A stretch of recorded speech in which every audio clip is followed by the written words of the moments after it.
Have you been diagnosed with depression and struggle with sadness? Maybe you're scared of being criticized. Loss of interest, aches and pain. I'm always thinking something terrible. Ask your doctor about Effexor XR. Ask your doctor about Cymbalta. Talk to your doctor about Zoloft. So talk to your healthcare professional. Get with your doctor today. Your doctor. Tell your doctor. Contact your doctor immediately. Talk with your doctor.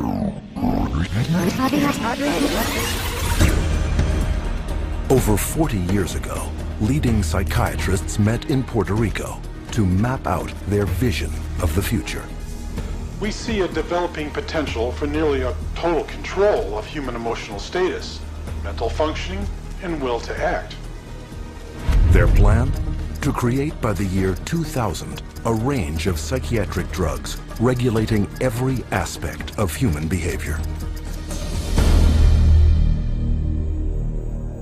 I was diagnosed with depression and put on Paxil. ADD, and I was prescribed Ritalin. General anxiety disorder, prescribed Zoloft. Bipolar disorder, and I take lithium. PTSD, Zoloft. I was on Paxil. When they placed me on Zoloft. They gave me Adderall. I was prescribed Siptamu, Tegretol, Lexapro, Depakote, Stelazine, Adderall, Concerta, Thorazine, Prozac, Lorazepam, Effexor, Clonazepam, Ritalin, dexamphetamine, Paxil, Cylert, Prozac, Adderall, Elavil, Depakote, Wellbutrin, Seroquel, etc., etc.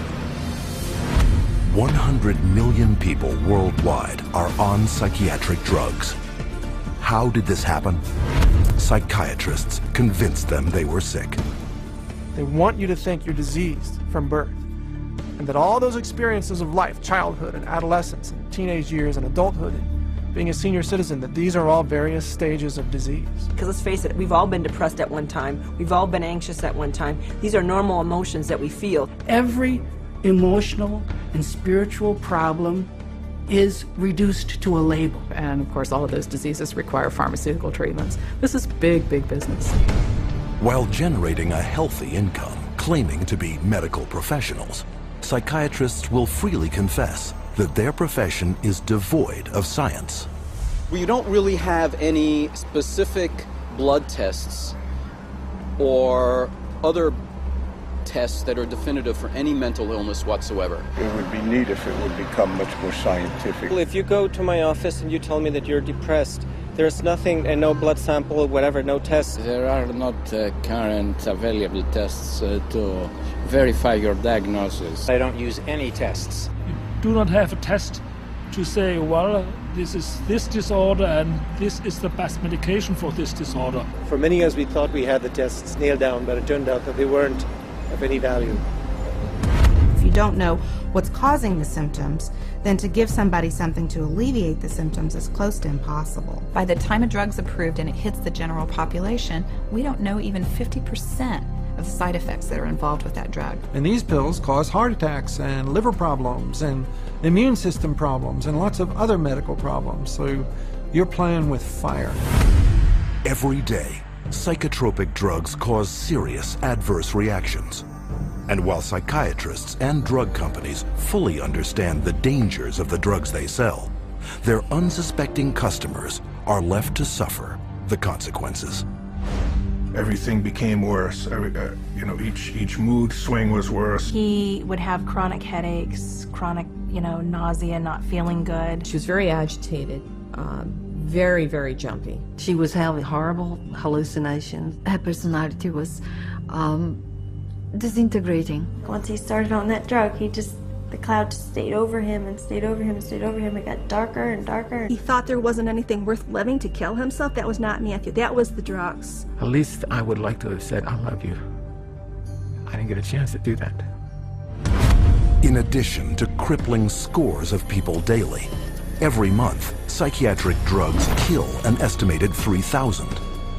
But the human devastation would never have gotten this high if psychiatrists hadn't worked hand in hand with drug companies to promote their drugs to doctors throughout the world. Today, 70% of all psychiatric drugs are prescribed by general physicians. And how was this accomplished? Marketing. It's about creating a good story that uses science, that convinces a physician to think about writing a prescription. This is not science. This is incredibly effective marketing. It has nothing to do with science. They use what I call statistical contortionism. Basically just skew the numbers, make everything look fantastic, you hide the bad numbers. They're learning every trick in the book. They're evolving into efficient marketing machines, and it's working. There's definitely an unholy alliance between psychiatry and pharmaceutical sales. That's a marriage made in heaven. They're like conjoined twins. They're joined at the wallet. And with 374 mental disorders filling psychiatry's diagnostic manual, and more on the way, business is booming. Pharmaceutical companies have expanded their roster of psychotropic drugs from 44 in 1966 to 174 today. The top 5 psychotropic drugs combined gross more money than the gross national product of each of over half the countries on Earth. Altogether, the psychiatric industry rakes in $1/3 of $1 trillion a year. How could this have happened? It's a tale of deception that may be difficult to believe, but fatal to ignore.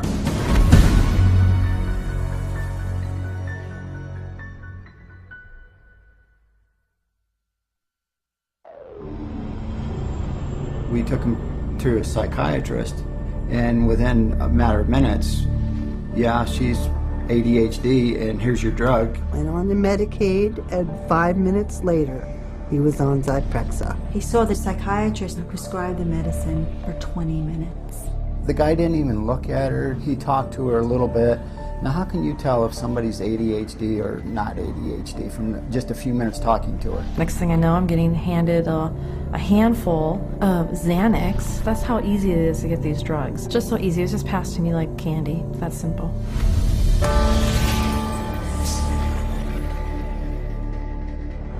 If a person were to walk in off the street, sit down with a psychiatrist, the chances of him being prescribed a drug before he were to leave the office, I would have to put it at 100%. Psychiatrists prescribe drugs.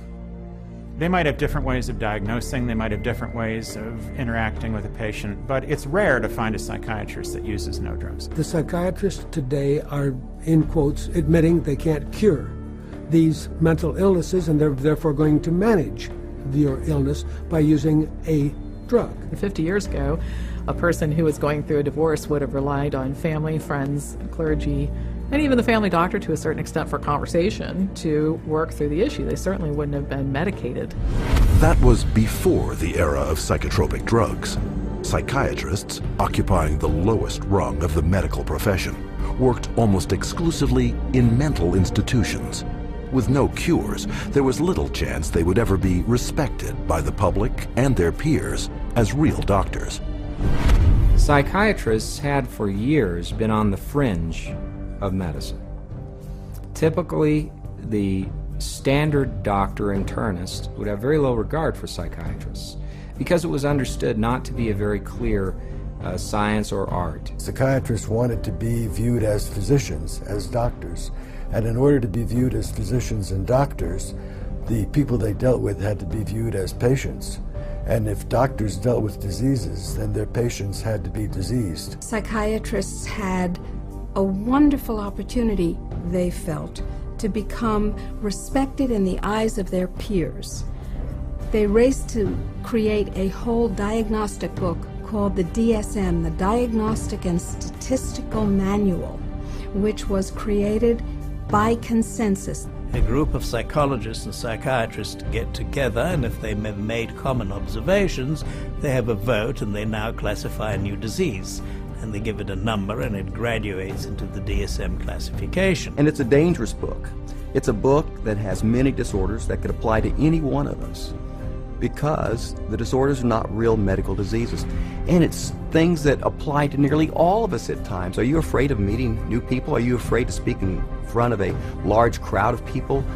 Does it make you nervous to go and to talk to your boss about a complaint? You can invent a mental disorder based on a checklist of symptoms, and that is exactly how the Diagnostic and Statistical Manual, the billing Bible for psychiatry, works. Since the DSM's first edition in 1952, the number of diagnoses has steadily grown.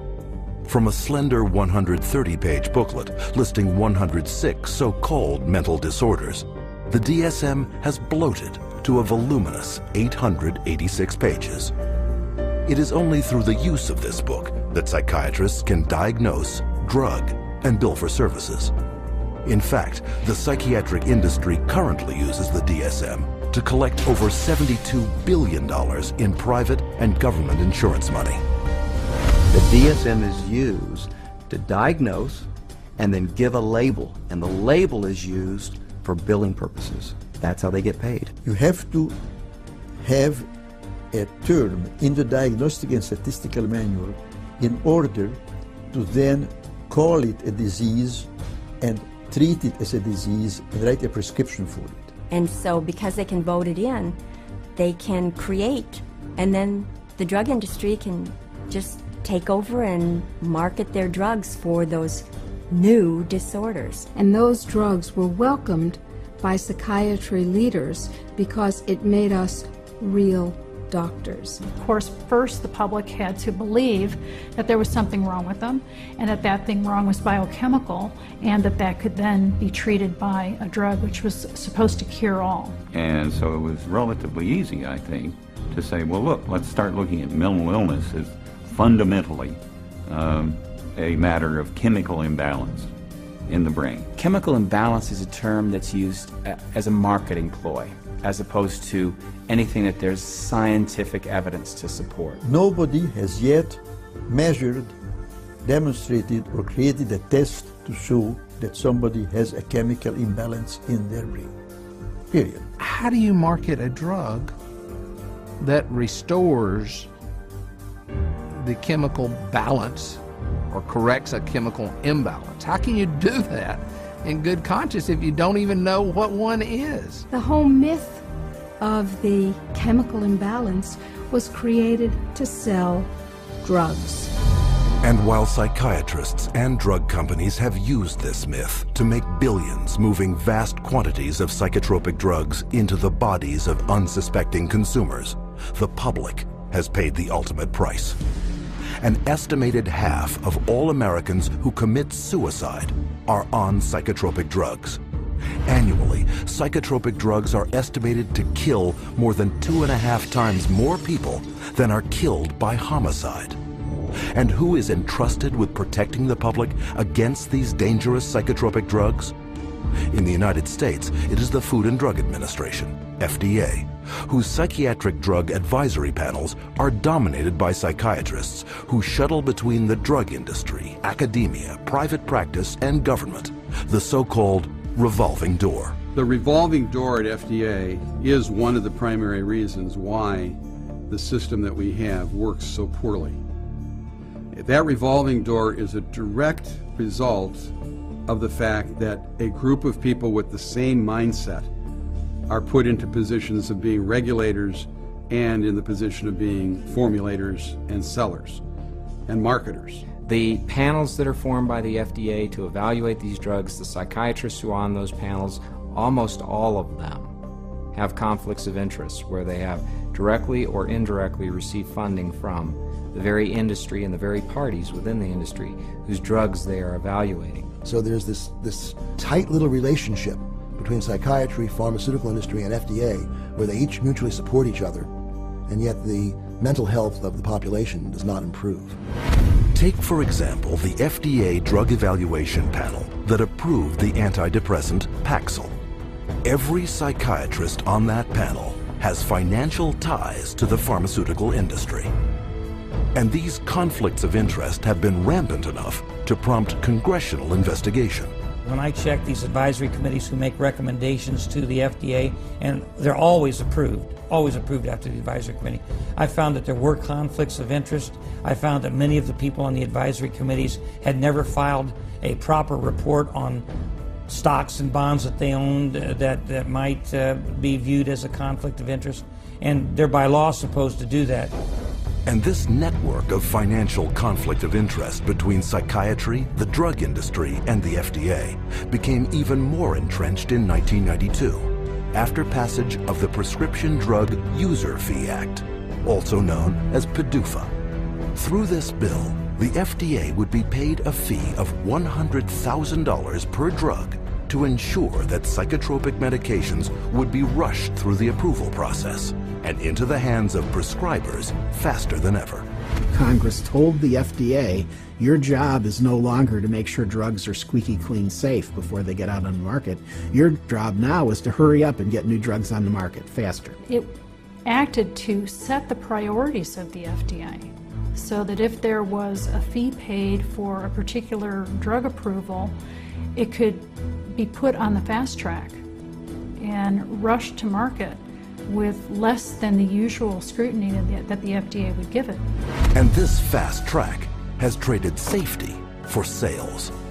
Since the passage of PDUFA, time spent on drug evaluation plunged from almost 2 years in 1992 to only 6 months 4 years later. Meanwhile, the number of new drugs released to the public doubled. Though fast-tracking is disastrous for public safety, it reaps huge profits for psychiatry and the drug industry.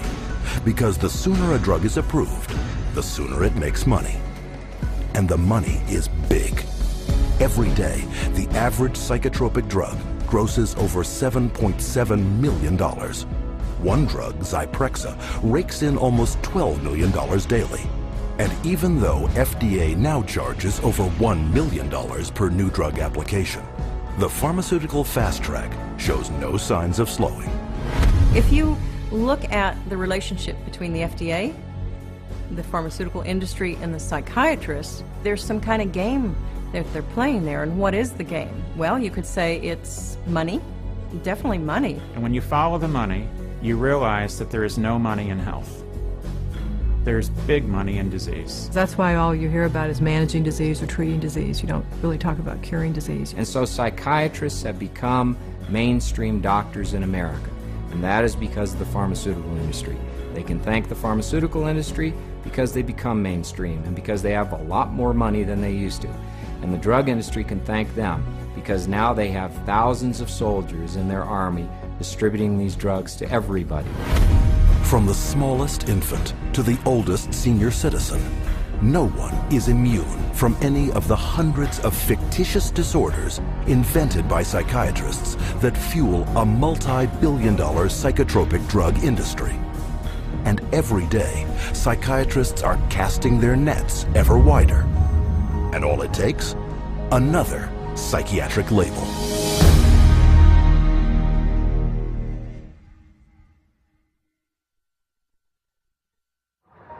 How many people do you know who have been diagnosed with a mental disorder? One. With a mental disorder? 2. I'm sure a couple. I know a few. About 3 or 4 personally. Probably 4. Half a dozen? I'll say about 9. At least a dozen. I'll bet I could count 15. 20 that I personally know. My oldest son is diagnosed. My mother was diagnosed. Kid from my childhood. Your friend and ex-boyfriend. Just my grandfather and cousins. A friend of mine, friends. A sister, my neighbors. 2 friends, a girlfriend. A niece, 1 friend. My mother, all my friends, everybody I know.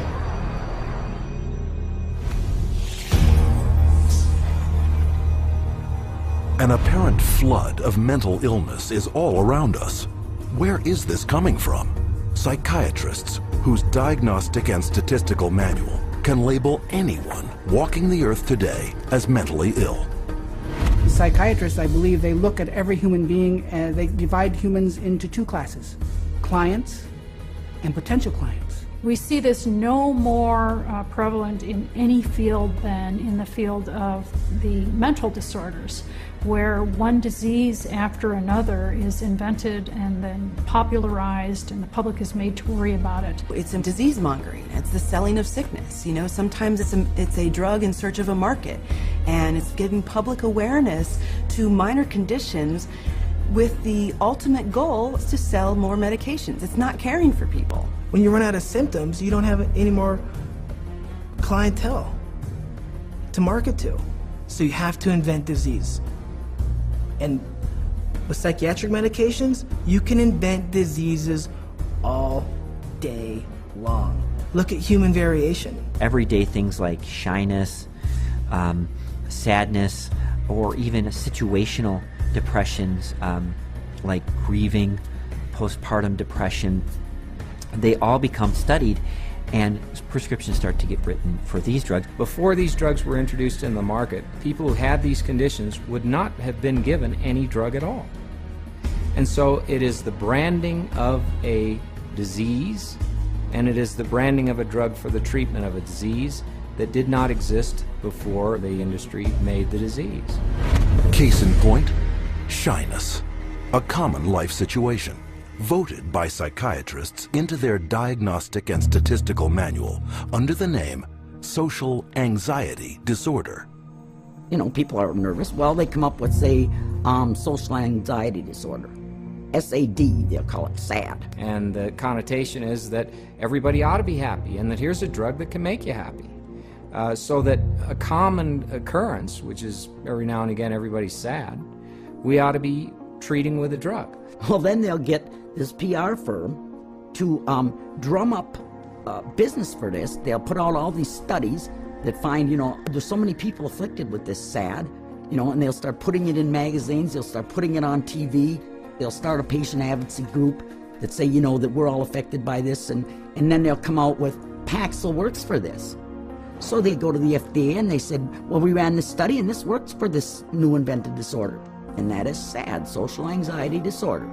And millions of people suffer from it. And it's purely fictional. It's a normal human emotion that everybody experiences at certain times or another, but they make it into a disease. Paxil, once it got approved by the FDA as the first antidepressant to be used for social anxiety, it took off huge. And it just moved from number 3 in the market amongst its peer drugs to number 1 in the market. Social anxiety disorder is just one of many made-up psychiatric disorders fueling the boom in psychotropic drug prescription. Psychiatrists work to promote what the latest disease is going to be. These days, bipolar is getting that same type of promotion. Everybody's being educated about their bipolar illness, when in fact, we know having emotional ups and downs is distinctly human. Now bipolar is thrown around like water. You've got bipolar, I have bipolar. If I'm up today, I'm manic. If I go home tonight, I'm depressed because I'm tired. That shows I have bipolar disease. It's a lot of hokum. Have you ever worried with seeing all the increased media on it that you might have a mental disorder? Yes. And which one is that? I would say bipolar. You know, they talk about bipolar a lot. Bipolar. I've known a lot of bipolar. 2 friends from both of them were like diagnosed with bipolar. My neighbor, she was bipolar. I was diagnosed with bipolar. My mother had bipolar. He was actually bipolar. Schizophrenic bipolar. Bipolar and obsessive compulsive. Bipolar and ADHD. Bipolar disorder. Bipolar, yeah. Bipolar situation. Bipolar. Bipolar. Bipolar. Bipolar. Bipolar. There are 3 personality disorders, and then the most recent is bipolar. And that's just been in the past year. Spearheading the popularizing of bipolar disorder, especially in children, is psychiatrist Dr. Joseph Biederman, a paid speaker, advisor, and researcher for 25 different drug companies. In 1996, the drug companies funneled all this money to this Dr. Biederman. He's well known. He's the one that came up and said that there's bipolar disorder in little kids. This was unheard of. There was no bipolar disorder in any kids. He came up with the study and published the articles out all over the world, and other doctors followed his lead that bipolar is in little kids. Due to the constant promotion by Dr. Biederman and his colleagues, there has been a 4,000% increase of the diagnosis of bipolar in children since 1994, while the number of antipsychotics prescribed to them has leaped 5-fold to an estimated 2.5 million prescriptions. In 2008, Dr. Biederman was exposed by a Senate investigation for failing to report $1.6 million in personal income from pharmaceutical companies. But the damage had been done. Because of the bipolar fad created by Dr. Biederman, antipsychotics, some of the most powerful psychotropic drugs being prescribed, are psychiatry's drug of choice. The top 3 best-selling antipsychotics together gross $25,000 every minute. And no matter how big the psychotropic drug industry gets, psychiatrists are hard at work providing the diagnoses to make it even bigger. Let's say this is the pie right here of the of a certain class of medications, and this is a pretty profitable pie, and everybody wants a piece of that pie. But what would happen if we made that pie even bigger? And how you make the pie even bigger is by expanding the uses for those drugs. They've already got a drug that's approved on the shelf. They can just pull it off the shelf, rename it, repackage it, and say, look, we've got a new drug for a new illness. When Prozac's patent ran out, that Eli Lilly had to look for a new source of profits. So all they did was change the name of the drug from Prozac to Serafem, changed the color of the pill from green to pink, and marketed it for PMDD, which is newly introduced into this book. What it tells us is that if you can come up with a label, a diagnostic label for a drug, then you can sell it like hotcakes. It's a business model, and it's $1 billion business model, and it works, and it's going to keep continuing. Today, anyone may unknowingly be taking a psychiatric drug, renamed, repackaged, and prescribed for non-psychiatric purposes. Zyban, prescribed as a cure for smoking, is actually the antidepressant Wellbutrin. Cymbalta, a psychiatric drug for depression and anxiety, is now being marketed as Yentrive for urinary incontinence. Psychiatric researchers are testing psychotropic drugs on such wildly varying conditions as obesity, alcoholism, gambling, hot flashes, herpes, nausea, itching, shivering, and excessive hair pulling. It is a pill for every ill, and practically no one is being told how dangerous psychiatric drugs are. As a chemist, I'm making these drugs. They're proving deadly in our labs, and they're proving deadly in other labs. Dangerous, ineffective, causing the exact same thing they're supposed to treat. How are they selling them? For anyone who's given a label of a psychotic illness, drugs seem to be the automatic choice of treatments as night follows day. That's all psychiatry does. It's dominated by psychopharmacologists who do nothing but manage symptoms by dispensing pills. That's it. And they don't work. But the fact that they don't work works to the advantage of the drug companies and the psychiatrists, which means that you're not cured, which means that you're a patient for life, you're a customer, you're a client for life. And the worse your health gets, the more drugs you need. It's a great deal for them. We should all be up in arms about the way we're being treated by psychiatry today. This is a very dangerous industry that has gone so far overboard in inventing fictitious diseases and drugging our children and our population that I consider it to be engaged in crimes against humanity. With over $80 billion a year in psychiatric drug money at stake, it is impossible to escape the saturation of psychiatric disease-mongering in today's society. But behind the marketing lurks a secret psychiatry's customers would be shocked to learn. How are these drugs tested? And are they safe?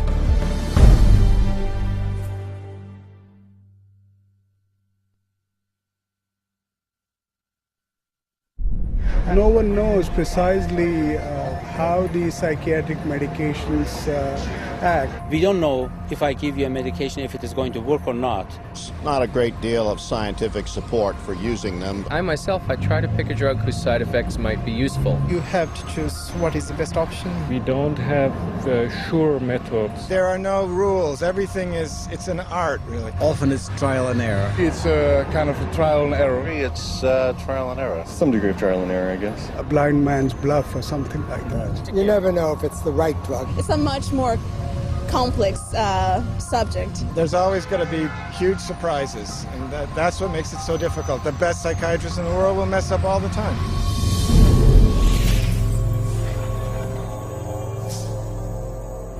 The American public is being treated as a mass medical experiment.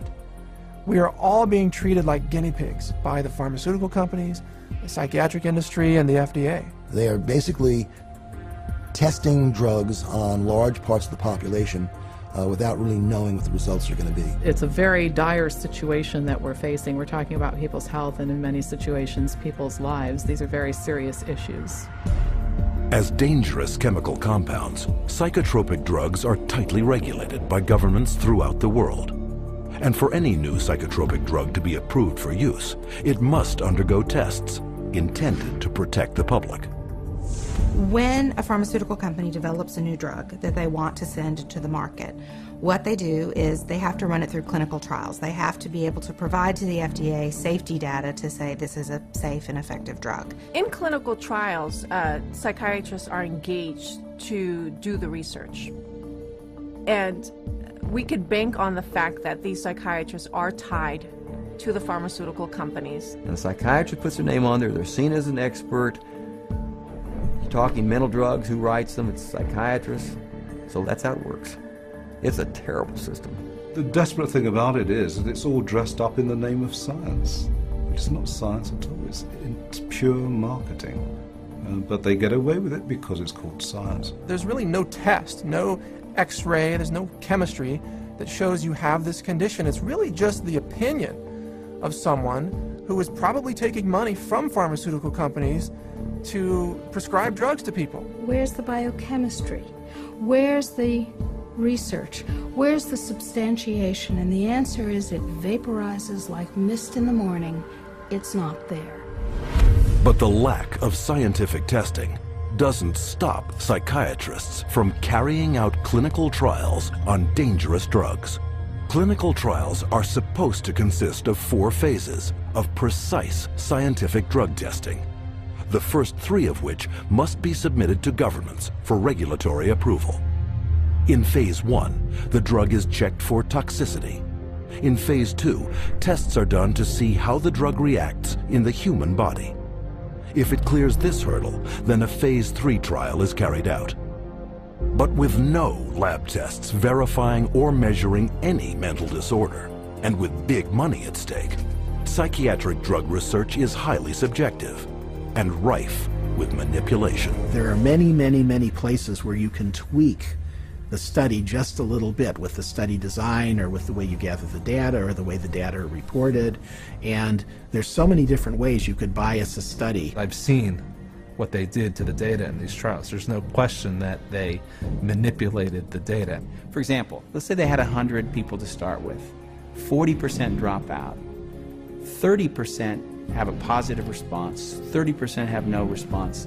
They then say that they have a 50% response rate, when in fact, most of us would say it's a 30% response rate because only 30 out of the original 100 really responded. And so you can see that that's a little bit of a manipulation of the research data. When they design drug studies, they're only looking at the one thing they want to see. And they don't report all the other things that are happening. Case in point, the antidepressant Cymbalta. Lilly, I believe, in February of 2004, did a clinical trial study. The people in this clinical trial did not have symptoms of depression. And in that clinical trial, there were 11 attempted suicides and 4 suicides completed. One of which was Tracy Johnson, 19-year-old college girl. She did not have any symptoms of depression, and yet this drug pushed her to commit suicide by hanging herself. That shoots the theory down that they say that, people get suicidal because of the, underlying illness that people kill themselves, that these weren't suicidal people to begin with. These weren't depressed at all. These were healthy people. A slew of media coverage followed, but psychiatrists on the FDA Drug Evaluation Panel chose to ignore the death and went on to approve Cymbalta the following August. One of the reasons why we have underestimated the potential of some psychiatric antidepressant drugs to actually trigger a suicidal kind of behavior in people is because the people who designed the research study didn't include in the research questionnaire this suicidal behavior. And then you can report that we had 0 incidents of this type of behavior among our subjects. And then the response is trumpeted as if there's something magical about it, when in fact what's happened is a whole statistical tap dance routine that violates good science. However, on the basis of that kind of phony trial, the drug can be marketed. Keep in mind that when a drug is tested in the clinical trials, it's only a very short period of time. The final phase of testing can be anywhere from 5 to 6 weeks. The longest of those studies was 8 weeks. The shortest was 4 weeks. So these are not long-term studies. I think most physicians and most people taking the drugs assume they're long-term, 1 year, 2 years, 3 year studies. They're not. They're very, very short studies. I find it pretty outrageous that we can base a multi-billion-dollar industry on a few 6 or 8 week clinical trials where antidepressant medications beat a sugar pill by a few percentage points. It is on the basis of biased research such as this that psychotropics with potentially fatal side effects are routinely approved by FDA panels for a lifetime of use. And how can this happen? Because drugs are big money, and FDA panels are dominated by those who benefit by approving them. The FDA panels that evaluate these drugs are largely psychiatrists. All of a sudden you discover there are 20 different pharmaceutical companies paying them, either grants or honorary or some other way. They're getting paid by the pharmaceutical industry. If you have a psychiatrist who works at the FDA, he could also be being paid by industry. He might sit on industry panels or discussions or get paid to be a speaker. What I found in working with physicians at the FDA was that they could have dual positions. They could sit on an industry board. They could be influenced by industry. If you've got 10 FDA scientists or 10 committee members, it's just a matter of 6 saying yes, the drug is safe, 4 saying no. And in almost every single case, those 6 saying that the drug is safe and effective always have pharmaceutical ties. They're getting paid, they're getting funded somehow or another. Have you been diagnosed with depression and struggle with sadness, trouble sleeping, anxiety, or low energy? Ask your doctor about Effexor XR. With Phase 3 approval a foregone conclusion, the marketing blitz begins. But while psychiatrists have already begun promoting and prescribing these drugs throughout the world, there's one more phase yet to be carried out. Phase 4. What Phase 4 clinical trials are is when they've actually gotten the drug approved and then they get it into the general population, so that we finally find out what it does when it hits ethnic populations, women, children. Then we see who dies, who has seizures, who has deformed children, who has epilepsy, who has diseases downstream, whose heart stops. The public is the clinical trial. That's where we find out the problems with these drugs. This is an experimental stage, and it's so much so that one consumer protection group has advised patients that they refuse a prescription for any drug that hasn't already been on the market for 7 years. So if you're taking a drug that's only been out for a year or 2 or 3, you are a guinea pig. And the experimentation doesn't end here.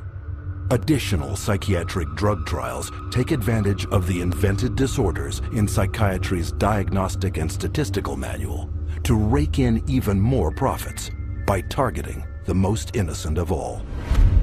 If they test their drugs on children, then they get a 6-month extension on their exclusivity period or patent period.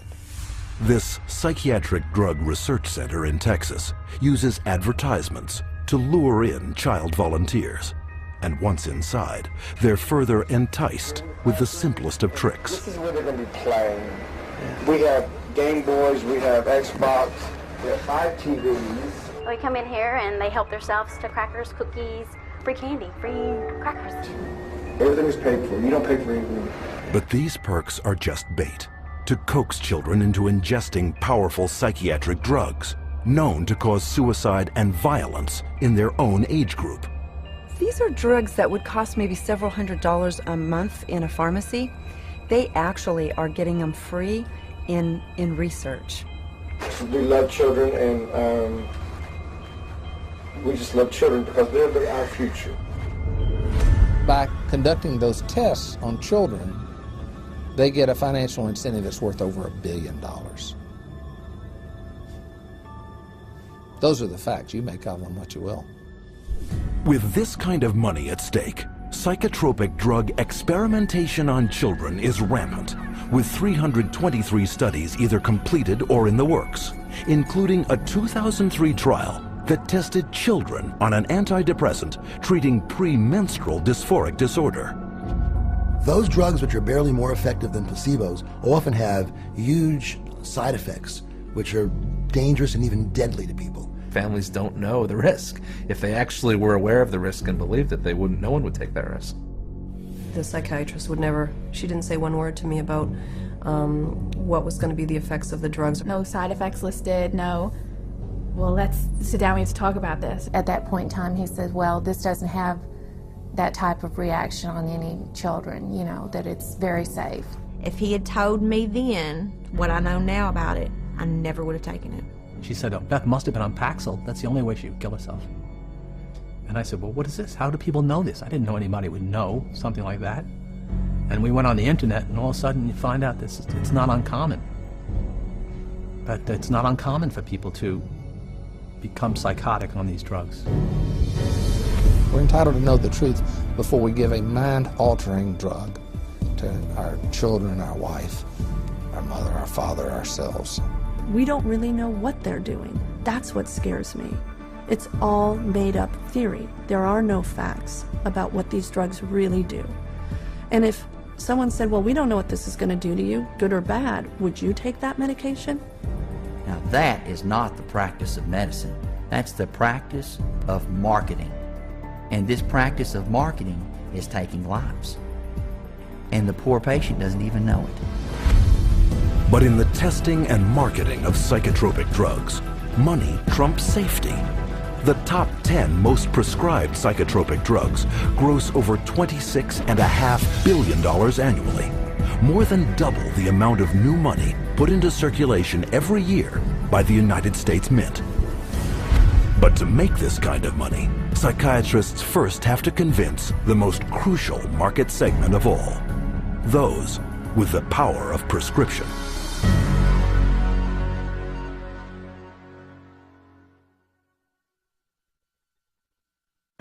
Psychiatrists specifically, they're just kind of working as sales agents for the pharmaceutical companies.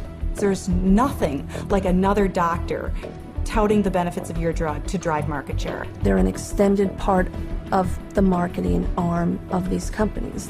Medications play a primary role. We give drugs. Medication is a must. There's a lot of new medications. There are medications available for treating GAD. Medications to use for PTSD. Antipsychotic medications. Atypical antipsychotics. Benzodiazepines. Stimulants. Antidepressant medications. MAOIs. Amphetamines. Anticonvulsant medications. Once the medications have been balanced out, then we move on to a combination of 3 medicines. There's no absolute limit that is set for the number of medications. There are so many choices. Apparently, we're willing to try almost anything.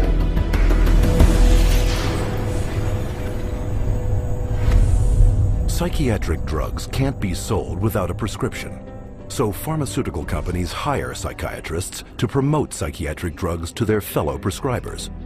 The money trail starts at the world's most prestigious medical schools, in the offices of highly influential university-based or academic psychiatrists. With their seal of approval, pharmaceutical companies make billions on psychotropic drugs. There are a lot of academic psychiatrists especially who have ties to 10 or 15 or 20 different pharmaceutical companies, and so they're making a very large amount of money. Whether they're professors or whether they work at big, medical institutions, those drug companies will make sure that they've got them on the payroll somehow. They'll have this person feed this information to their other peers, but it's all being motivated through monies being funded by pharmaceutical companies. About 40% of the early stage marketing dollars for pharmaceutical companies go straight to these thought leaders, psychiatrists. These financial arrangements with so-called key opinion leaders are very lucrative. A top academic psychiatrist can personally rake in over $500,000 per year from pharmaceutical companies. These people are still considered the stars of their medical centers because they bring in all this great money from the pharmaceutical companies, and that helps keep the coffers of the medical center full. Universities receive a lot of money from the pharmaceutical industry. Drug companies are building buildings right next to the medical school. They're funding research right and left. The University of Michigan Depression Center received, I think it was $750,000 from Eli Lilly, and all they do down there is crank out this biological view of psychiatry and mental illness and depression. With academic psychiatrists collecting millions in drug money for their universities, it is no surprise that school curricula focus on psychotropic drugs. Training programs in psychiatry, the majority of them now are drugs first. You know, you're really a psychopharmacologist in a way when you come out of a psych residency training program. Even when I went to medical school, psychiatrists did talk to patients. Now all they do is write a prescription and send them away. A psychiatrist is trained for one purpose, to administer psychiatric drugs. Academic psychiatrists don't just indoctrinate future prescribers. They also heavily promote these drugs to their peers. First, by creating clinical trial studies, passed off as unbiased research that push both an invented psychiatric disorder and the drug to manage it. These studies are planted in professional journals to be read by their colleagues and quoted in the media. But what readers don't know is that an estimated 50% of the time, these psychiatrists never took part in the studies. One of the most unethical practices we're aware of is ghostwriting of journal articles, where somebody at the pharmaceutical company will write the paper and the academic physician will put his name on it and get it published in a major journal when he maybe changed 3 or 4 words in the whole article, and the article was basically written as a marketing tool by the drug company, and yet this academic puts his name on it as if he's the author. He has had no part in the study, and also he probably hasn't even read the study results, but he is prepared to receive $10,000, $20,000 to put his name at the front of the research, which gives it added authority. Ghostwriting is so common that even the psychiatrist running the FDA department evaluating psychiatric drug safety has attached his name to ghostwritten articles.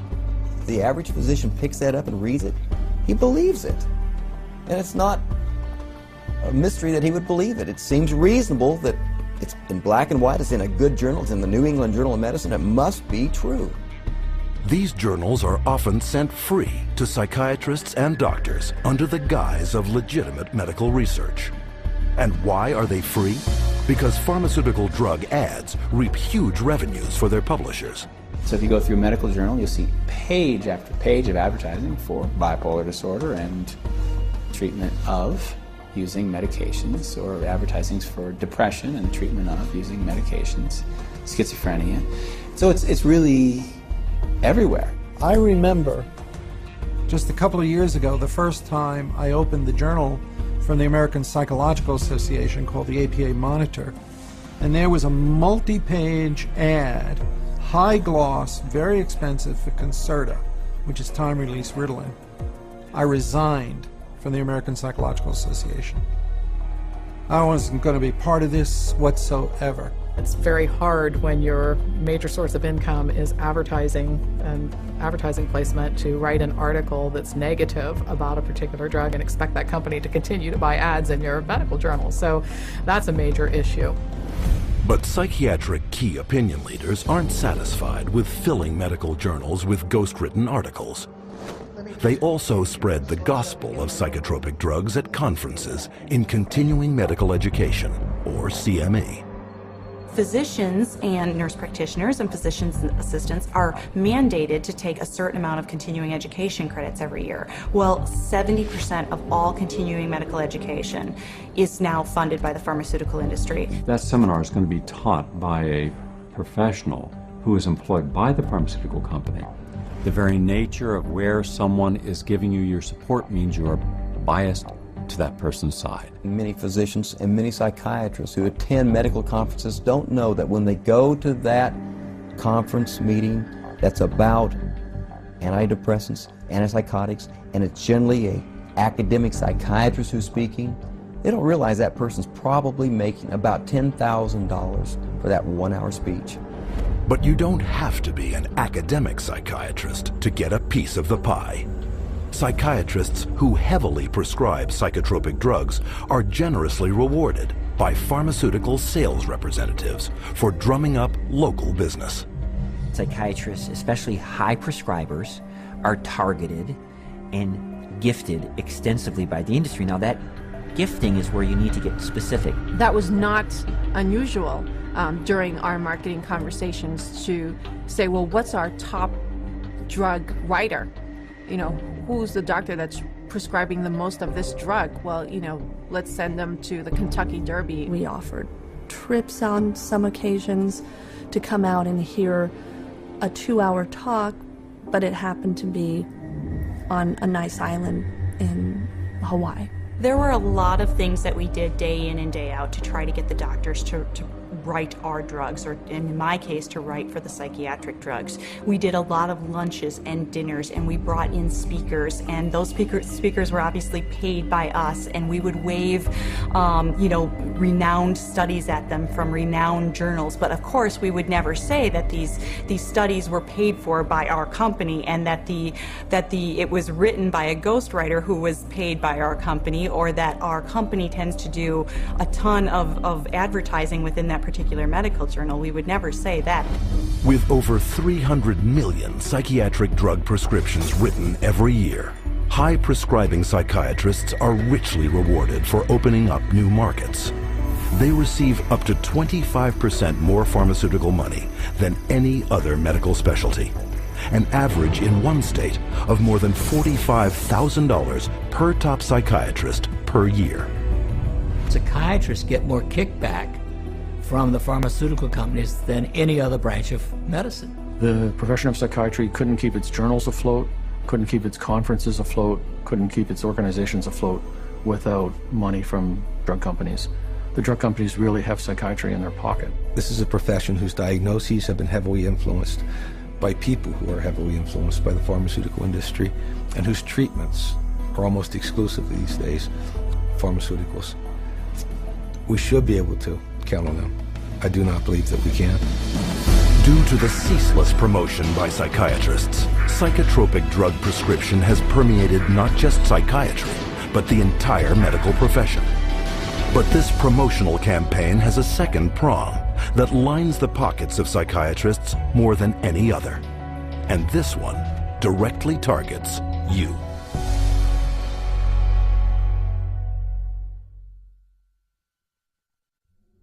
Abilify helps control symptoms of bipolar mania.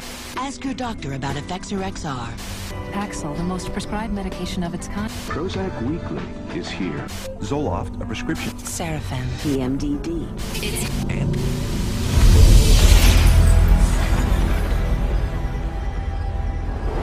Psychiatrists and drug companies don't hype psychiatric drugs only to fellow prescribers. They also pitch them straight to the end user, you, counting on you to walk into their offices and demand a prescription. The direct-to-consumer advertising is instilling the notion in every human being that something is mentally wrong, something needs correction. That drives people to see a psychiatrist to help to mitigate this by dispensing the medication, by dispensing a drug that they have had pushed on them on countless television ads, countless magazine ads, and countless print ads that say, hey, there's something wrong with you, go get help for it. Nowhere is this explosion of direct-to-consumer advertising more obvious than on television. It wasn't always this way. Until recently, advertising psychiatric drugs on TV was severely restricted.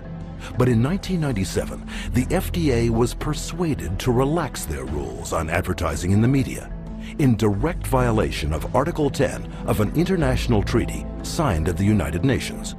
Every 5 minutes there's a new drug ad. And this is not by accident. This is cold, canny, scientific design. Ads are fundamentally of two types. One type of ad is a effort to try to get the patient to take the drug company's drug. Abilify helps control symptoms of bipolar mania and reduce... But then the second kind of direct-to-consumer advertising is the you're sick and you didn't know it advertising. You could be suffering from generalized anxiety disorder. Because they want to create sales, so what they're going to do is tell people, do you have these symptoms? Do you have this disease? Do you have this particular condition? But they hit it so hard on television that people say, ask your doctor, ask your doctor. Every commercial is a referral to the doctor. See, they're working for each other. Ask your doctor about Cymbalta. Depression hurts. Cymbalta can help. I can go to my doctor and say, here are my symptoms, and walk out with the prescription I want. I can ask for a drug by name, and most of the time I'll be given the drug. So basically I'm my own doctor. The industry defends what it's doing by saying this is some kind of public health education campaign. And I'm sorry, I think if you go to an advertising agency, you're advertising. From the start, advertising psychiatric drugs on television has been phenomenally successful. In just the first 3 years, sales of psychiatric drugs skyrocketed by 250%. With grosses now hitting record levels, the drug industry is spending $2.9 billion a year in TV advertising alone. And once this drives people into the offices of psychiatrists, they can be hooked using another marketing ploy: free samples. The industry is willing to give out millions of dollars worth of free samples because it generates billions of dollars in sales. You want a prescription and you want Prozac written forever as a maintenance therapy. So you establish that with some free Prozac up front. Here, take this sample, it doesn't cost you anything, and then if you like it or if it seems to work, then we'll make a prescription, but you're going to have to pay for that prescription. The sample is free. So it's really a marketing technique. They got a cash cow. Zero refill means you've got to go back to the doctor for another consultation, for another subscription, and it just goes forever. This is business. This is money. Some direct-to-consumer marketing is camouflaged as public information. Psychiatrists regularly appear in the media, warning the public of the latest mental illness epidemics and hawking their latest breakthroughs. They write articles planted in newspapers and magazines that further their mental health awareness campaigns. Even patient advocacy groups claiming to offer unbiased information on psychiatric drugs are, upon closer inspection, pharmaceutically funded front groups managed by psychiatrists. They were started specifically by the industry themselves, and the public isn't informed of that. You know, it's basically a great big lie to the public that they think they're going to a charitable organization that has their best interest at heart. Case in point, children and adults with attention deficit disorder, or CHAD, the biggest and most well-funded front group for the makers of stimulant drugs. Stephen Plog is a former CHAD executive. When I became the CHAD coordinator for Las Vegas, they gave me a manual, and in it said we want to provide unbiased information to help and support people who have ADD. For the next 30 days, we put 22 parents and their kids on a program with lab tests to find out what their causes were, eliminated their causes, they got prescription free, medication free, side effect free, and they got better with their self-esteem, and they became actually happier, healthier, and more successful. CHAD found out about this, called me up and says we do not allow people to talk about nutrition in any of our seminars. We only prescribe going to a psychiatrist who will only prescribe drugs and therapy. So they said you can no longer work with us, and they fired me for simply recommending that parents go get a lab test, find out what the causes are, and eliminate the causes. They do not allow that. They only allow medication and psychiatric treatment. Psychiatric patient advocacy groups also promote psychotropic drug treatment by broadly issuing public marketing surveys disguised as medical questionnaires. You can take a survey of maybe 16 questions. And if you are a normal human being who's lived through ranges of emotions of normal life experience, if you've known the exhilaration of the birth of a child, a niece, a nephew, and the devastation of a divorce and the loss of dreams, and answer honestly to those questions, you will diagnose yourself as bipolar. And the instructions that come back along with the diagnosis or the warning that you're probably bipolar say, print this out and take it to your doctor. And how simple is it for anyone to go online, answer typical life questions, and be given a psychiatric disorder? Here are some randomly chosen volunteers, people of all ages leading normal lives. Do you feel sad, blue, unhappy, or down in the dumps? Sometimes. I've had periods of great optimism and other periods of equally great pessimism. Yeah, that happens a little bit. I get tired for no reason, sometimes. My life is pretty full.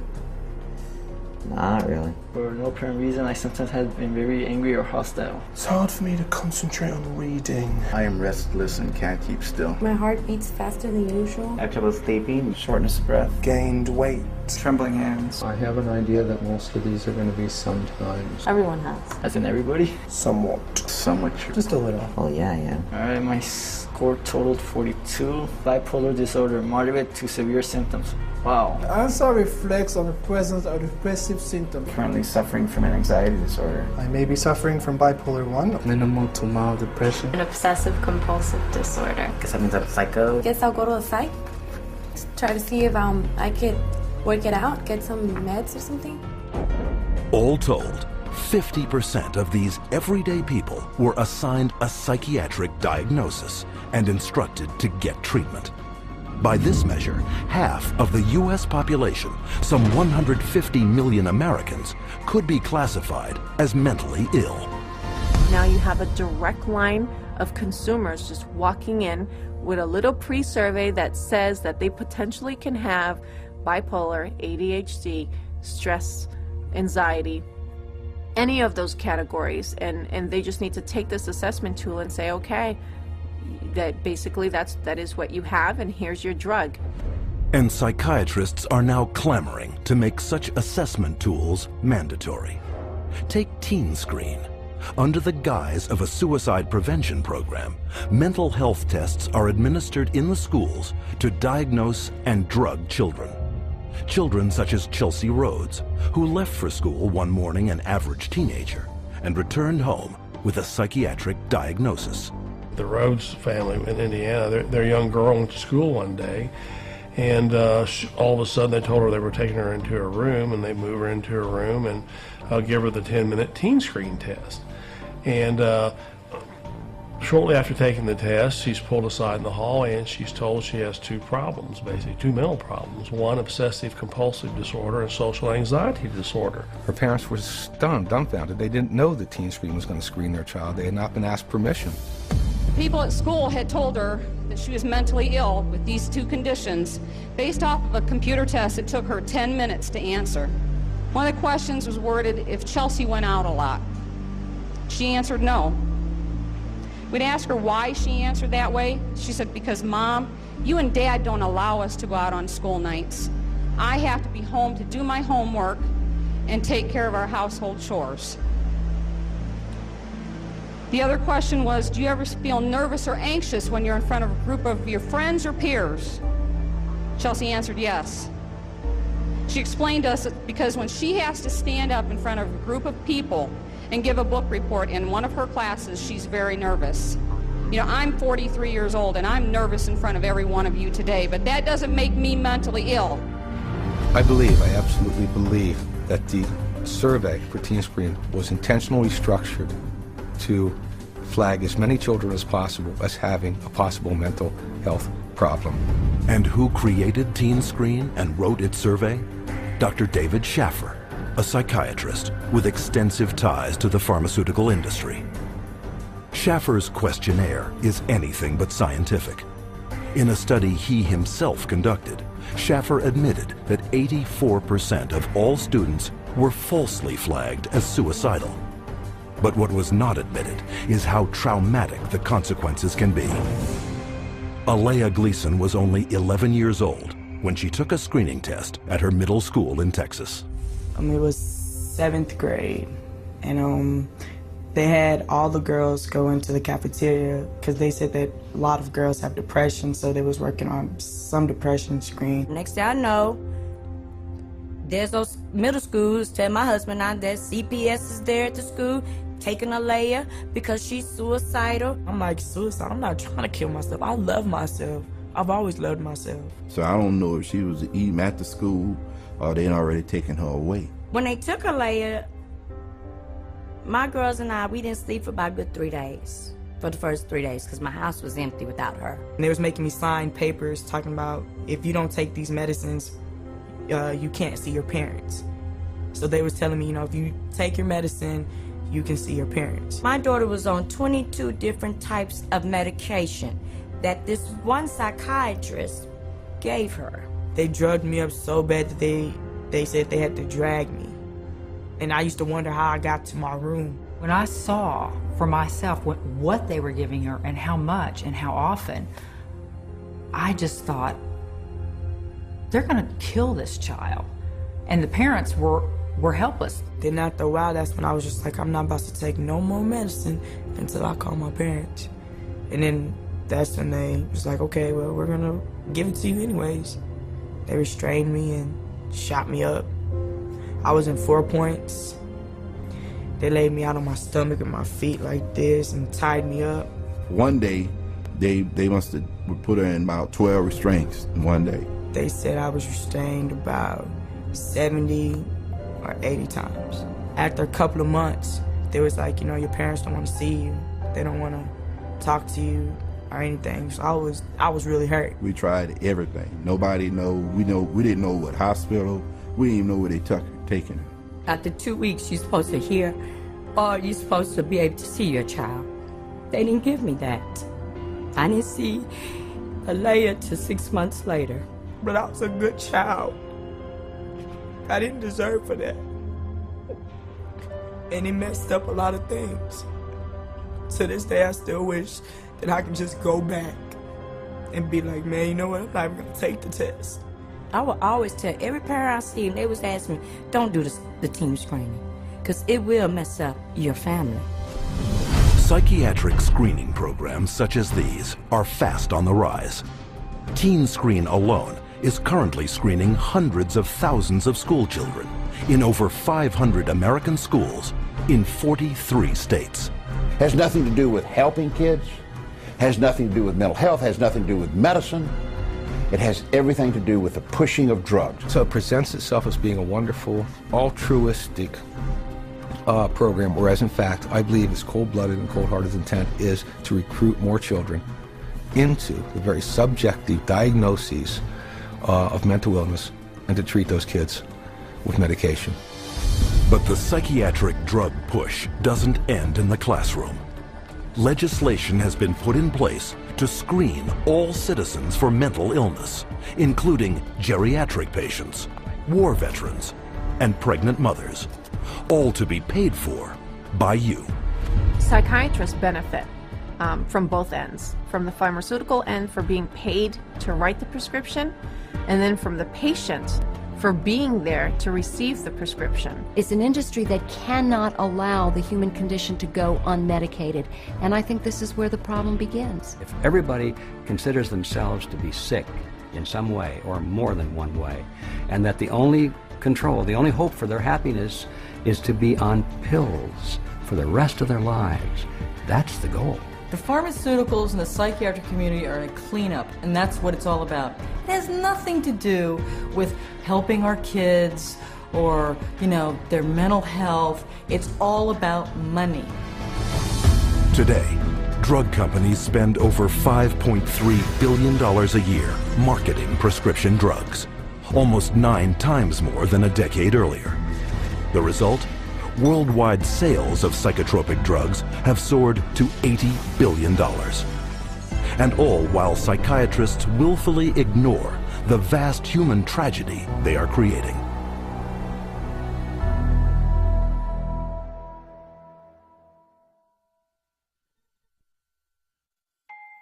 I'm 10 years old, and I'm going to read, I think, the side effects of a drug called Daytriana. The drug Adderall. Luvox. Cymbalta. Gyudon. Lexapro. Namenda. I have a question. Where do I find the side effects? How do I read it if it's so small? Just a bunch of letters squished together. I can't read this. This is the side effects of the drug. Side effects.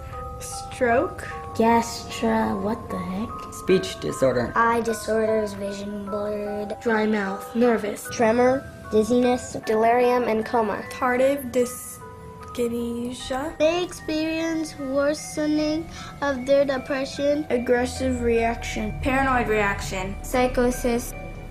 Serious cardiovascular events. Other serious heart problems. Heart failure. What? Suicide. suicidal thoughts, suicidal thinking and behavior. Increases the risk of suicide. An increased risk of death, sudden death. These guys must be kidding. Wow. This is a guess. Seeing this on a warning label, does anybody have any clue what they're putting their kids into? This isn't good.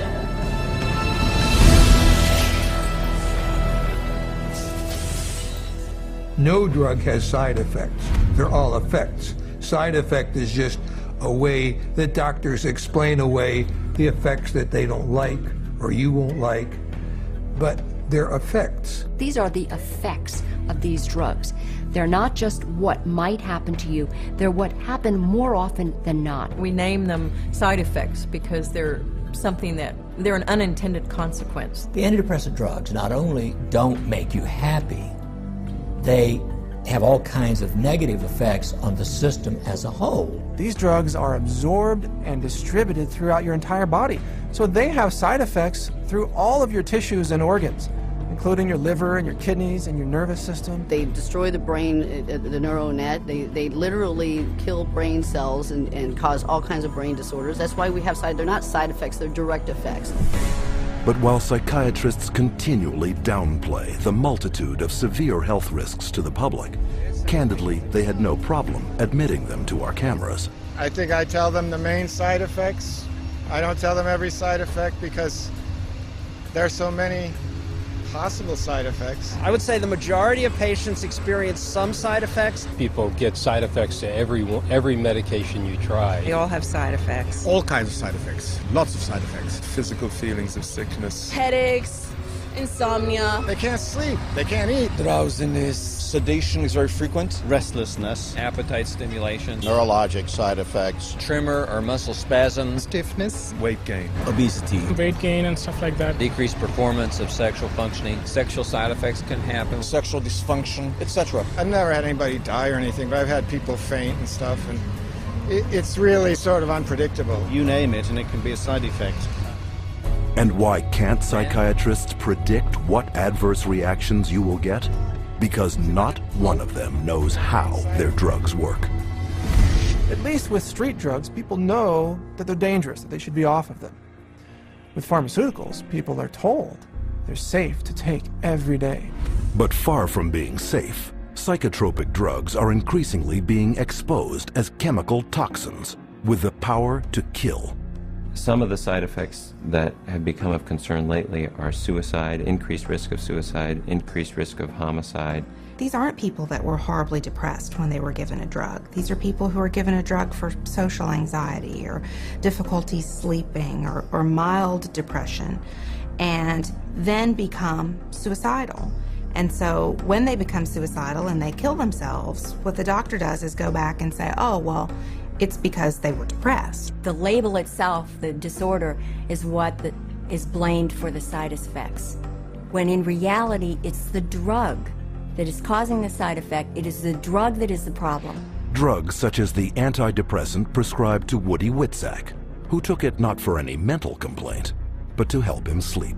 My husband and I, Tim, his nickname Woody, we were married just 2 months shy of 10 years, so we've had a long life together.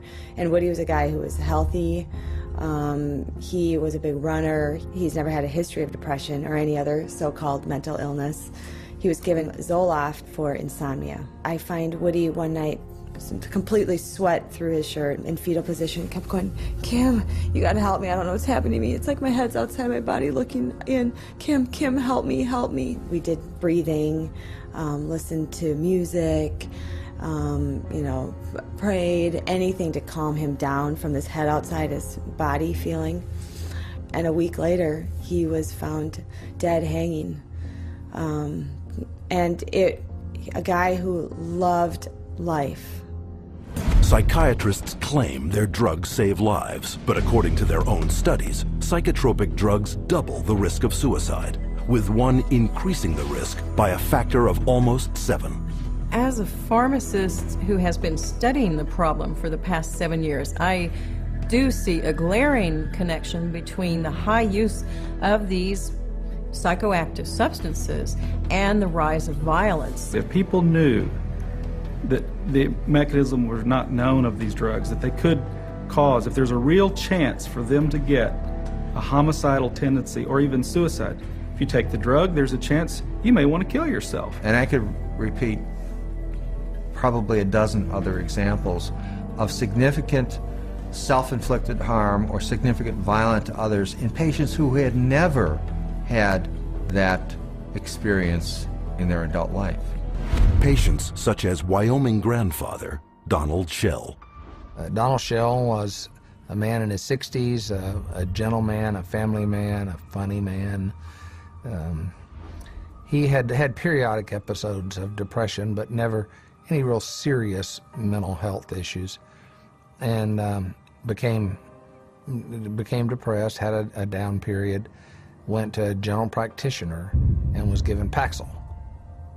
2 days later, he shot his wife, his daughter, his 9-month-old granddaughter, and then himself. The first question the jury was asked, very telling question, can Paxil cause some people to commit homicide and or suicide? To which they answered yes. Donald Schell was on Paxil for only days before his murderous drug reaction. But long-term use of psychotropics has also proven to create a lifetime of damage, an unwelcome fact ignored by psychiatrists. In the long run, the side effects may actually be worse than the original condition. I don't think the average patient has any idea that the long-term use of this drug is now associated with very serious diseases, with diabetes, with kidney failure, with tardive dyskinesia, a movement disorder that's very serious and permanent and irreversible. You can be affected by these drugs in any part of your body, your brain, your heart, your kidneys. That's why people die early very often, because they are prescribed things, and the long-term effects are, in some cases, the death of the individual. And more damage is created by polypharmacy, where psychiatrists make a fat living prescribing multiple psychiatric drugs, one to offset the effects of another. If you have drugs that create side effects, that gives you a ready market for more drugs to cure the side effects. It seems to me that it's a self-propagating system. And what ends up happening is that each one of those new drugs that's added into the scenario brings on another symptom for which there's another drug, for which there's another symptom, for which there's another drug. And it just snowballs into a vicious circle of one drug causing the need for another drug. Sometimes people come and they're on such a cocktail of so many different drugs for so many different things. It's rare now that I see a senior citizen that is on less than 5 or 6 drugs at one time. Some 12, 15. One will lead to the next, and they're all toxic. This is how the game is played. And as psychiatrists spread their lucrative game of psychotropic drugging further and further into society, children have become the latest and most tragic of casualties. Rebecca Riley, 2.5 years old, they diagnosed her with bipolar disorder and ADHD. They had her on an antipsychotic, they had her on a heart drug, they say, for ADHD, and they had her on an anti-seizure. And then one other one for side effects. 4 drugs at 2.5 years old. She can't even zip up her own pants. She's like a little rag doll. The school nurse, 2 teachers, the principal, the social worker, all said they never seen any behavior in this little 4-year-old girl that would warrant these kind of medications, and all specifically called this doctor and said, please take her off these. She died at a little over 4 years old. This little girl that didn't have a chance, and the psychiatrist just let her. Instead of standing trial and facing prison time, Rebecca Riley's psychiatrist, Dr. Keiko Kifuji, hasn't even lost her license. One might well ask how psychiatrists get away with it. The answer lies in a legal concept known as standard of care. The standard of care is based on what do other doctors do? What would a reasonable physician do in this situation? And the reality is that what most physicians do is prescribe medications. As long as they've done their paperwork properly and documented that this child had the symptoms that led them to this conclusion, they appear to be completely protected from any kind of a lawsuit as a result. The standard of care is what allows doctors to seriously injure or even kill a patient with total impunity. So the standard of care now has been implemented to where you can get away with, if you're a medical doctor, psychiatrist, you can get away with murder. And the death count keeps rising. Psychotropic drugs now kill an estimated 42,000 people every year. The cost to society is very real and very devastating. But the medicine they're practicing isn't real. It's a hoax. Profit always comes before patient safety, and they take a very short-sighted view. It's all about how can we make money today, not what price are we going to pay tomorrow. The trail of destruction that a psychiatrist leaves in his path is of no concern to that guy. It's all about money. And the money is big. Psychiatry is today over a $300 billion industry without a single cure. And as more and more breakthroughs are promised by psychiatrists, their running total of sick, injured, and dead victims continues to escalate. Unprotected, it is the public, you, who must fend for themselves.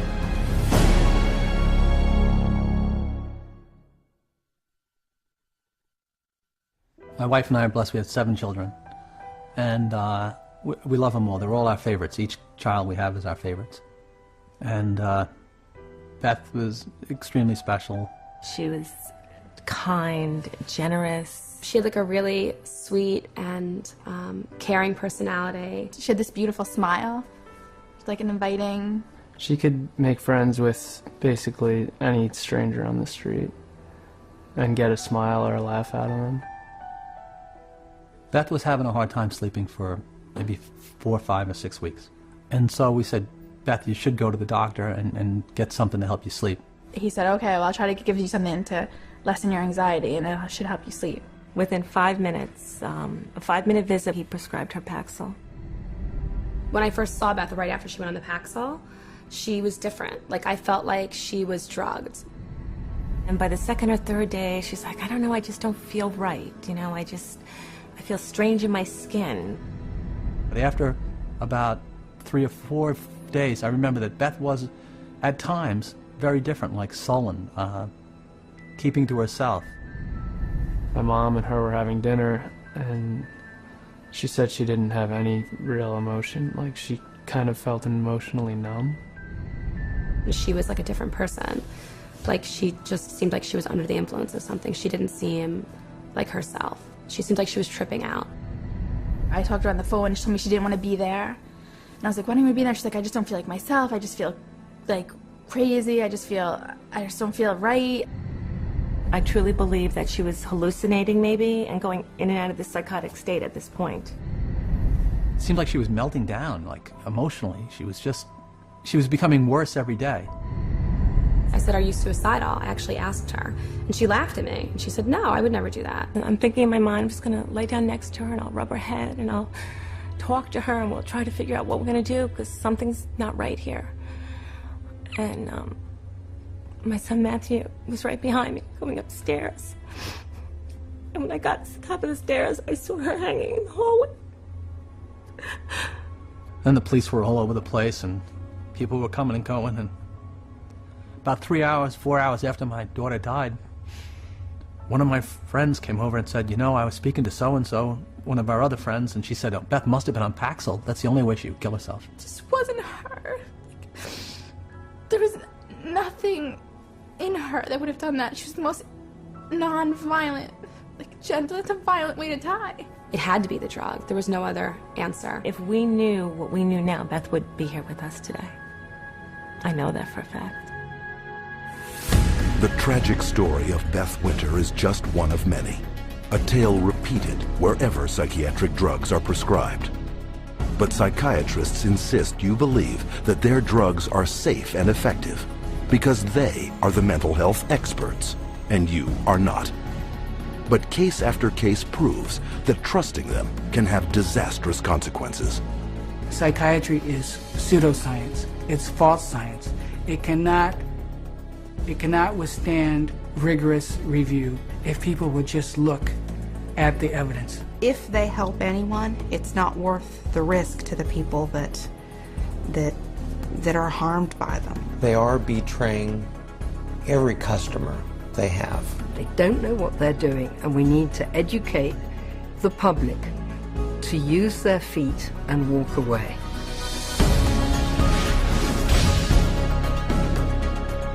And how can the public become more educated? By exercising a central medical right, little known to the patient, but very familiar to psychiatrists. We want to be able to present the patient with alternatives. And one of the central ideas in ethics is informed consent. The components of informed consent are letting the person know, first of all, what the diagnosis is and what it's based on, so that they can say, this is why we need to treat you. And secondly, what the treatment is. Every patient in the healthcare system has a right to informed consent. That is, they have a right to be told the risks and benefits of the treatment, the risks and benefits of alternative treatments, and the risks and benefits of no treatment at all. Patients should be totally informed, fully informed about every medication that the psychiatrist offers to them to take or says they should take. And studies confirm that very little full and accurate information about psychiatric drugs is getting through to the public. So what would full and accurate, informed consent on psychiatric drugs consist of? These medical doctors and experts have extensive experience in the subject. Their first point: psychiatric disorders are not actual diseases requiring medical treatment. It's true that there's no biological findings that really support any of these psychiatric diagnoses being medical illnesses. And the burden of proof really is the other way around. It's not that you have to prove that there is no biological science. The burden is on psychiatry to prove that there is. There's no blood test. There's no lab test. There's no x-ray. These are just clusters of behavior that a group of psychiatrists have voted that it's a disease. Can you imagine doctors having to have powwows to decide if a heart attack is a real disease or not? No, they don't have to decide that. They don't have to have a vote on that. They should be asking the doc, geez doc, where's the chemical test for that? Where is the objective test for this? And I guarantee you that they'll be told, we don't have a chemical test for that. There is no such thing as a chemical imbalance. And any psychiatrist that you talk to, if you ask him this question, they'll all admit it in private, but they won't admit it in public. It's a scandal. So this is all subjective. Nothing objective about psychiatry. 2. There is no scientific proof that psychotropic drugs resolve any mental problems. Since there is no measurement for these psychiatric diagnoses, because they're really just subjective, for the same reason there really can't be a measurement for the effects of the drug. In terms of medication, the evidence that's claimed is the medications are highly effective and not very toxic. But actually, in fact, the data in psychiatry are very clear that that's not true. What is true is that the medications are barely, if at all, more effective than placebo. You're selling drugs to people under false premises, under a disease that's been invented. So how do you measure efficacy among a disease that doesn't even exist? 3.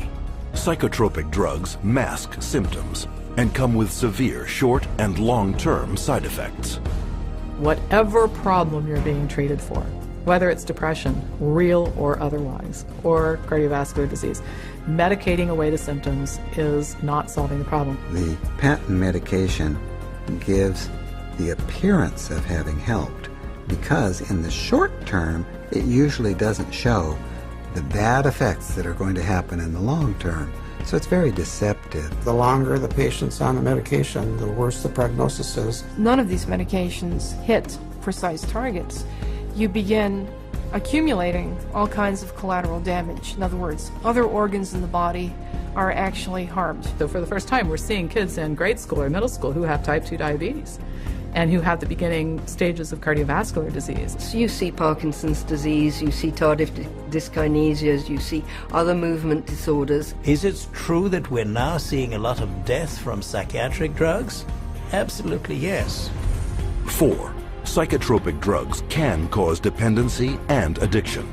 One of the hallmarks of informed consent with psychiatric meds is you have to discuss the potential for addiction. The vast majority of psychiatric drugs create psychological and physical dependency. Most patients that I've seen that were on these drugs have difficulty getting off of them.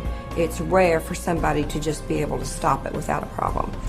5. Most mental problems are caused by an underlying physical illness.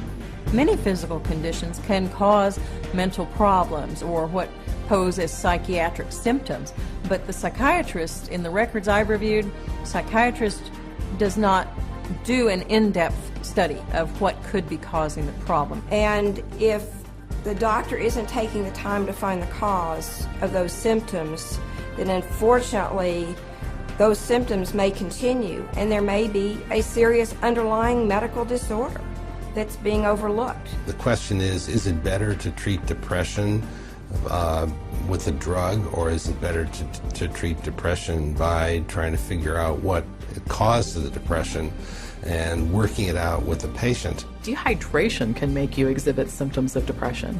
Sleeplessness can make you exhibit symptoms of depression. Eating a terrible diet, hypoglycemia, being sedentary, all of these things are biological reasons for having symptoms of depression. I have in my practice children who are misdiagnosed as having ADD, ADHD, who really have Lyme disease. 70% of all what are classified as mental illnesses actually have a physical cause, a physical problem causing that. 6. No matter how severe the emotional or psychological distress, there are many effective options that do not involve psychotropic drugs. Once you've proven that there is no problem in the body and that there is no malfunction in the brain, then you have to begin to address these other levels of the self. And I think that's what psychiatry has completely stopped doing. There are very few conditions that cannot be treated by other methods than the use of drugs. Any forces that impinge on medicine that make us think that the drug approach is the only approach is undermining good patient care. And because most non-drug options are rarely told to patients, true informed consent is almost never given. When you get into informed consent, it's almost a responsibility of the patient to make an inquiry about the hazards of the drug and not rely on what the psychiatrist or physician tells them. We can't go in and abdicate our responsibility as consumers simply because somebody has an MD after their name or someone is a psychiatrist and we think they know more than we do. The best way to protect yourself is to educate yourself, is to ask questions not only of your doctor, but to do your own research. Don't be ignorant, be informed. Get information from as many places as you can. That's how you'll be an intelligent, skeptical consumer, and that's how you will protect the safety of yourself, your children, and your entire family from this industry of death known as modern psychiatry. And as modern psychiatry has permeated our world over the last 50 years, so too has psychotropic drugging. But there is a way to expose this medical abuse by reporting all complaints and adverse psychiatric drug reactions to your National Drug Regulatory Agency. MedWatch is the federal reporting program in the United States. MedWatch is a voluntary reporting system, a passive reporting system where doctors, patients, healthcare providers, pharmacists, anybody really can make a report saying that they think that what they experienced or what their patient experienced was an adverse drug effect. And this is what we call post-marketing surveillance. And this begins to get a look at what the side effects of long-term or chronic use of these drugs really is. The FDA admits that probably only 1% of all the adverse drug effects are actually reported by patients or physicians.